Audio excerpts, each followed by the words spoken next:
ಇನ್ನು ಹಾಸನದಲ್ಲಿ ಮಳೆ ಮಧ್ಯೆಯೂ ಕೂಡ ಕಾಡಾನೆಗಳ ಹಾವಳಿ ಹೆಚ್ಚಾಗಿದೆ. ಕಾಫಿ ತೋಟದಲ್ಲಿ ಕೆಲಸ ಮಾಡ್ತಿದ್ದಾಗ ಒಂಟಿ ಸಲಗ ದಾಳಿ ನಡೆಸಿದೆ.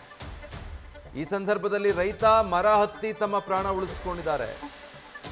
ಬೆಳೆಗಳು ನಾಶ ಆಗಿದೆ. ಬೇಲೂರು ತಾಲೂಕಿನ ಕೋಗೋಡು ಗ್ರಾಮದಲ್ಲಿ ಈ ಘಟನೆ ನಡೆದಿರೋದು. ಕಾಫಿ ಅಡಿಕೆ ಗಿಡಗಳನ್ನು ಕಾಡಾನೆ ಕಿತ್ತು ಬಿಸಾಡಿದೆ.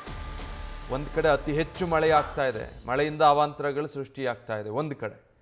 ಮತ್ತೊಂದು ಕಡೆ ಅದರ ನಡುವೆ ತೋಟದ ಕೆಲಸ, ಆದರೆ ಆ ಮಧ್ಯದಲ್ಲಿ ಈ ಕಾಡಾನೆ ಹಾವಳಿ ಬೇರೆ. ಕಾಡಾನೆ ಇವತ್ತು ತೋಟದಲ್ಲಿ ಕೆಲಸ ಮಾಡ್ತಾ ಇದ್ದಂಥ ರೈತನ ಮೇಲೆ ಏಕಾಏಕಿ ದಾಳಿ ಮಾಡೋದಕ್ಕೆ ಮುಂದಾಗಿದೆ.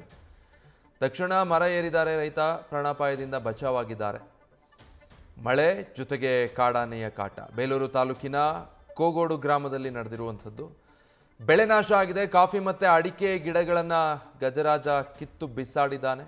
ಆದರೆ ರೈತ ಮರ ಏರಿ ಕುಳಿತುಕೊಂಡಿದ್ದರಿಂದ ಕಾಡಾನೆ ದಾಳಿಯಿಂದ ಸದ್ಯ ಬಚಾವಾಗಿದ್ದಾರೆ.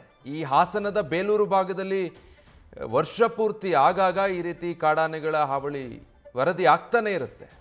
ಇಲ್ಲಾಂದರೆ ಕೆಲವೊಮ್ಮೆ ಹಿಂಡಿಂಡು ಕಾಡಾನೆಗಳೇ ಬಂದುಬಿಡ್ತವೆ, ಅಥವಾ ಈ ರೀತಿ ಒಂಟಿ ಸಲಗ ಕಾಡಾನೆಗಳು ಬಂದು ಉಪಟಳ ಮುಂದುವರಿತಾನೆ ಇರುತ್ತೆ. ಡೀಟೇಲ್ಸ್ ಕೊಡ್ತಾರೆ ನಮ್ಮ ಪ್ರತಿನಿಧಿ ಕಿರಣ್. ಒಂದು ಕಡೆ ಹಾಸನದಲ್ಲಿ ಅತಿ ಹೆಚ್ಚು ಮಳೆಗೆ ಜನ ಕಂಗಾಲಾಗಿದ್ರೆ, ಅದರ ಬೆನ್ನಲ್ಲೇ ಈಗ ಕಾಡಾನೆ ಕಾಟ ರೈತರಿಗೆ. ಈ ಘಟನೆ ಯಾವಾಗ ನಡೆದಿದ್ದು?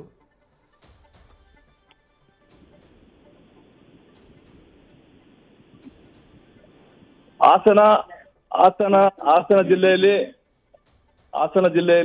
ಮತ್ತೆ ಕಾಡಾನೆ ದಾಳಿ ಮುಂದುವರೆದಿರುವಂತದ್ದು. ಕಾಫಿ ತೋಟದಲ್ಲಿ ಕೆಲಸ ಮಾಡ್ಬೇಕಾದ್ರೆ ಏಕಾಏಕಿ ಒಂಟಿ ಸಲಗ ದಾಳಿ ಮಾಡಿದೆ. ಆ ದಾಳಿ ಮಾಡಿದ ಸಂದರ್ಭದಲ್ಲಿ ಮರವೇರಿ ಏನು ರೈತ ಅನರ್ಥ ಹೋಗ್ಬಿಟ್ಟ ಅಂತಾನೆ ಹೇಳ್ಬೋದು. ಕೂದಲ ಅಂತರದಲ್ಲಿ ಪಾರಾಗಿರೋಂಥದ್ದು. ಕಾಫಿ, ಅಡಿಕೆ, ತೆಂಗು ಸೇರಿದಂತೆ ಸಾಕಷ್ಟು ಬೆಳೆ ಆ ಭಾಗದಲ್ಲಿ ಹಾಳು ಮಾಡಿರುವಂತದ್ದು.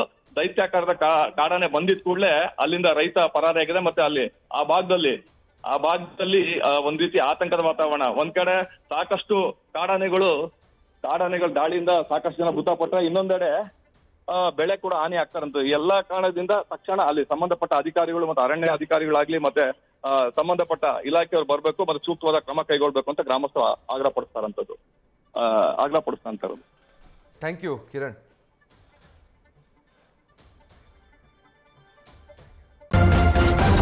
ನ್ಯೂಸ್ ಫಸ್ಟ್ ನಿರ್ಭೀತಿಯಿಂದ ನಿಮ್ಮ ಪರವಾಗಿ.